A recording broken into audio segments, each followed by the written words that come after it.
Ang tunay na discipleship ay buhay ng pagsunod.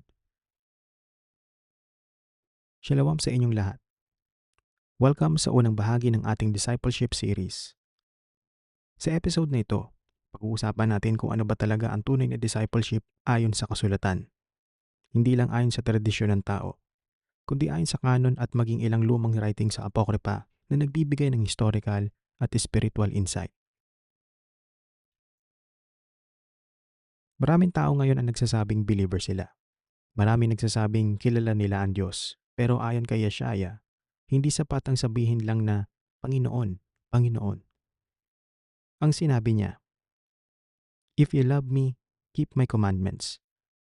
John chapter 14, verse 15. Ang tunay na disciple ay hindi lang nakikinig. Siya ay sumusunod. At yan ang malaking nawala sa modernong panahon. Maraming religion, maraming denominasyon, maraming motivational preaching, pero kakaunti ang tunay na discipleship. Ang disciple sa Bible ay hindi spectator, hindi rin consumer, hindi rin audience lamang. Ang disciple ay learner, follower, at imitator ng Messiah. Sa Hebrew mindset, ang disciple ay taong sumusunod sa yapak ng kanyang guro hanggang magbago ang buong buhay niya. At ito ang dahilan kung bakit sinabi ni Yeshaya, "Take up thy cross daily and follow me." Luke chapter 9 verse 23. Hindi sinabi na maniwala ka lang. Hindi sinabi na umattend ka lang. Ang sinabi niya ay follow me. At kapag sinabi mong susunod ka kay Messiah, may kapalit yun. May pagtalikod sa dating buhay. May repentance. May obedience. May transformation. Sa panahon ngayon, maraming gusto ng crown, pero ayaw ng cross. Pero ang tunay na disciple, dumadaan sa refining. Ngunit paano ba simulan ang tunay na discipleship? Ang unang hakbang ng discipleship ay repentance.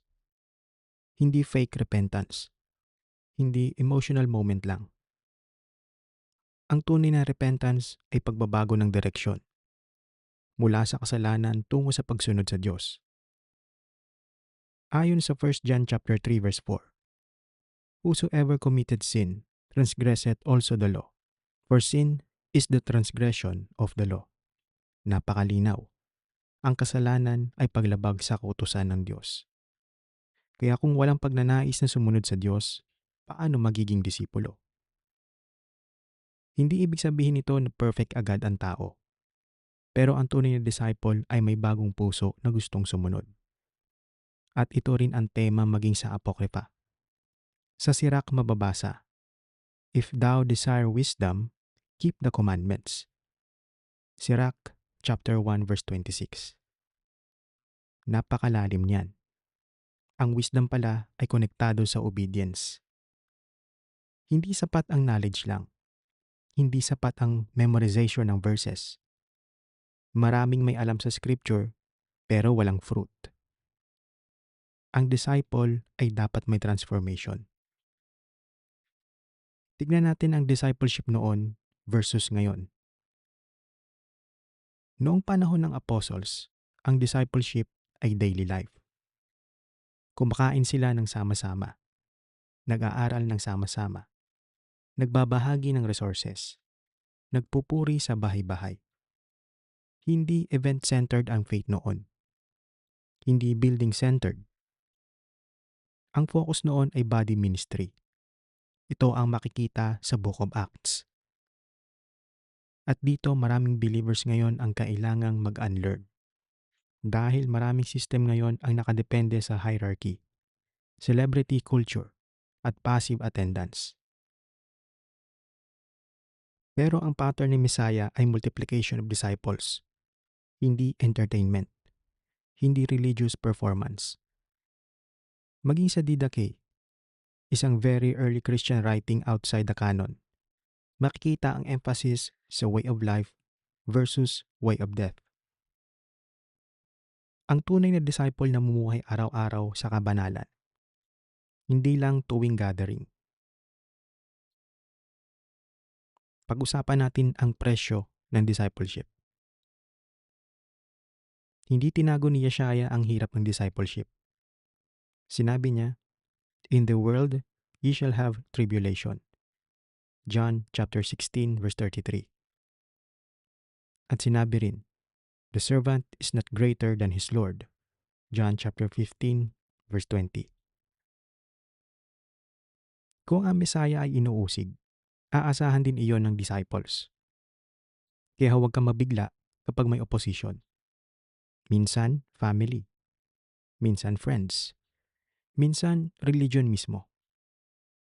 Dahil ang tunay na discipleship lumalaban sa sistema ng mundo.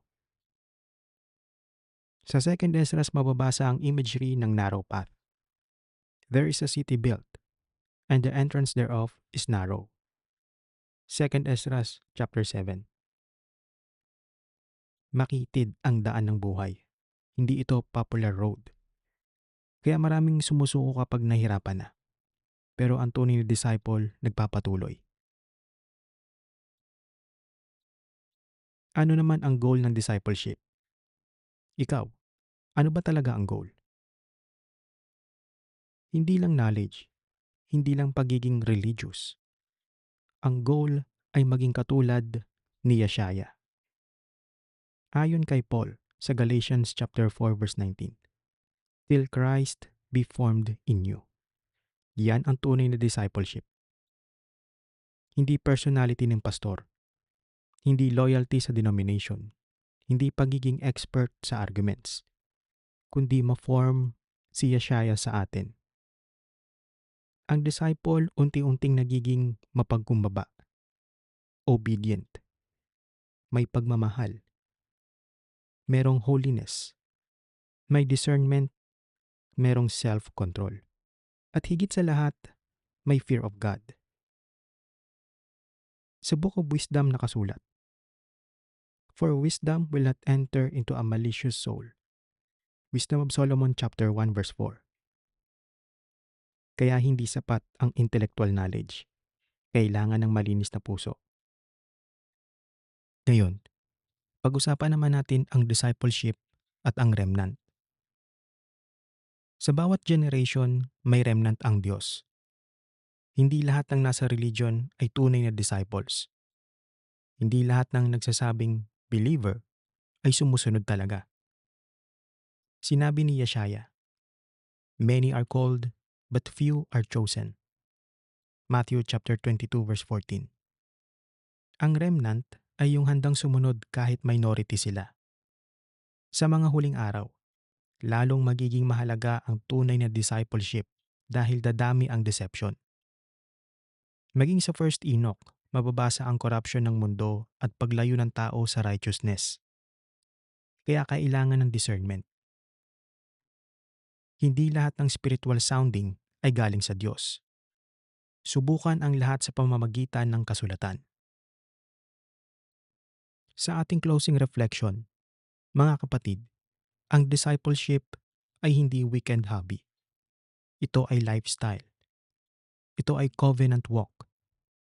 Ito ay araw-araw na pagpili. Sumunod kaysa magrebelde. Magpakumbaba kaysa magmataas. Mamuhay sa katotohanan kaysa sa comfort. At tandaan ninyo, hindi hinahanap ni Yeshaya ang perfect people. Hinahanap niya ang willing sumunod. Kaya kung nararamdaman mong tinatawag ka ng Diyos para lumalim, magsimula sa repentance. Magsimula sa prayer. Magsimula sa pag-aaral ng kasulatan. Magsimula sa obedience sa maliliit na bagay. Dahil ang tunay na discipleship nagsisimula sa surrendered heart. Maraming salamat sa pakikinig mga kapatid. Ito ang part 1 ng ating discipleship series at patuloy tayong lumakad sa daan ng katotohanan. Shalom.